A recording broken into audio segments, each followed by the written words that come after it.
ओम शांति। ओम शांति बाबा। मीठे मीठे सेवा योग्य बच्चे, ऐसा कोई भी काम नहीं करना जिससे सेवा में कोई विघ्न भी पड़े। बाबा कहते हैं अपने हर एक गतिविधि का पूरा ध्यान रखना है कि हमारी किसी भी व्यवहार, बात, चाल चलन से सेवा में विघ्न पड़े, इस बात का पूरी सजगता रखनी है।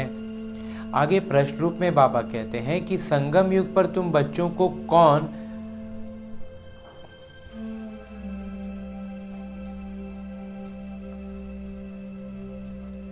आगे प्रश्न रूप में बाबा कहते हैं कि संगम युग पर तुम बच्चों को बिल्कुल एक्यूरेट बनना है।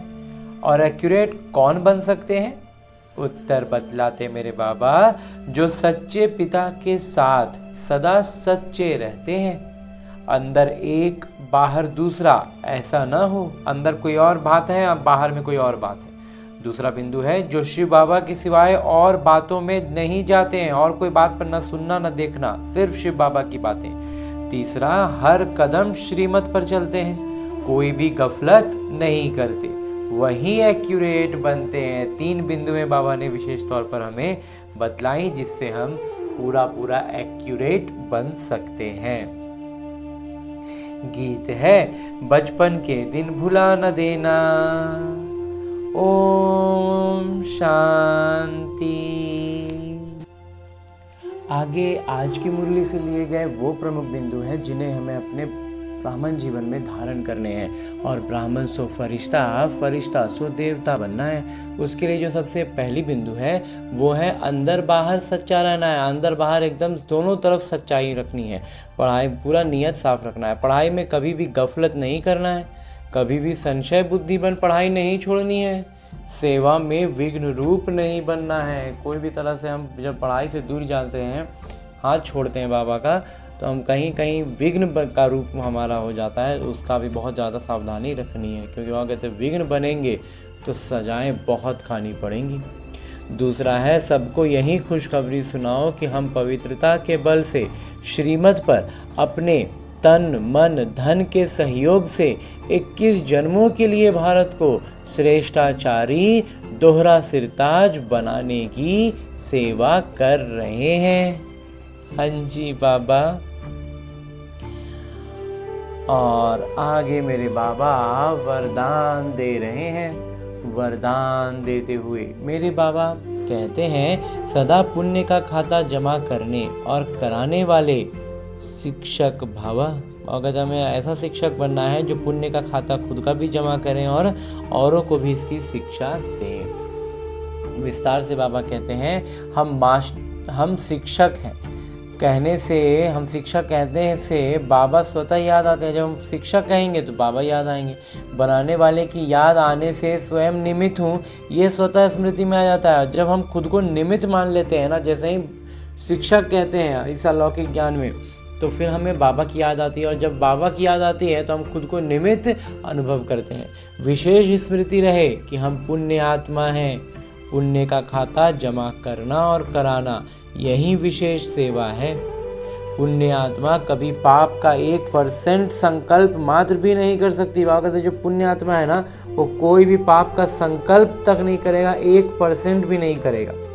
शिक्षक मतलब सदा पुण्य का खाता जमा करने और कराने वाला, बाबा समान। हाँ जी बाबा। बाबा कहते हैं शिक्षक का मतलब ही हो गया कि वो सदा उसका खाता जमा ही होगा और दूसरों को कराएगा, बिल्कुल बाबा के जैसे। हाँ जी बाबा। और आगे स्लोगन है, मुरली का उपदेश है, संगठन के महत्व को जानने वाले संगठन में ही स्वयं की सुरक्षा का अनुभव करते हैं।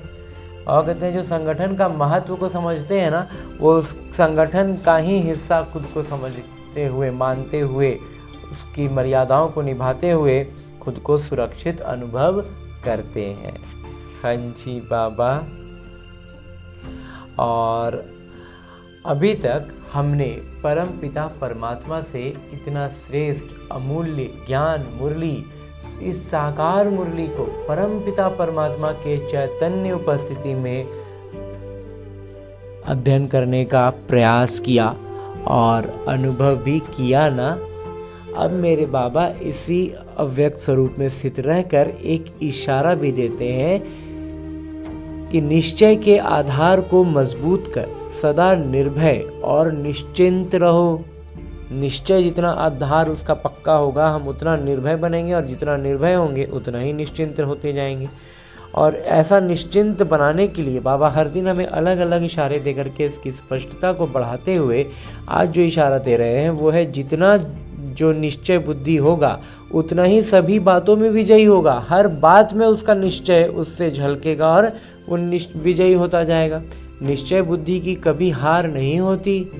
हार होती है तो समझाना चाहिए कि निश्चय की कमी है। बाबा कहते हैं अगर हार हो रहा है तो इसका मतलब है कि निश्चय में कमी है। निश्चय बुद्धि विजयी रत्नों में से हम एक रत्न है।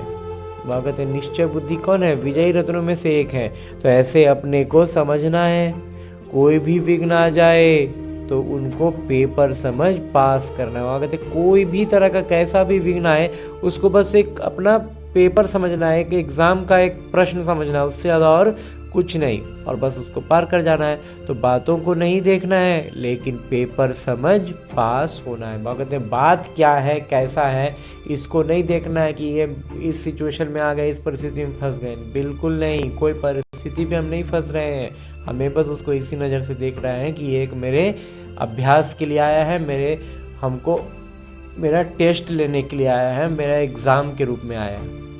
हमको इसको पास कर जाना है। बाबा की ज्ञान गुणवत्ताएं शक्तियों की जागृति के साथ उस पर अपनी प्रतिक्रिया देनी है, और वही हमारा उस विघ्न से उस पेपर को पास विद ऑनर होने के लिए हमारा अंक को बढ़ाएगा। हाँ जी बाबा।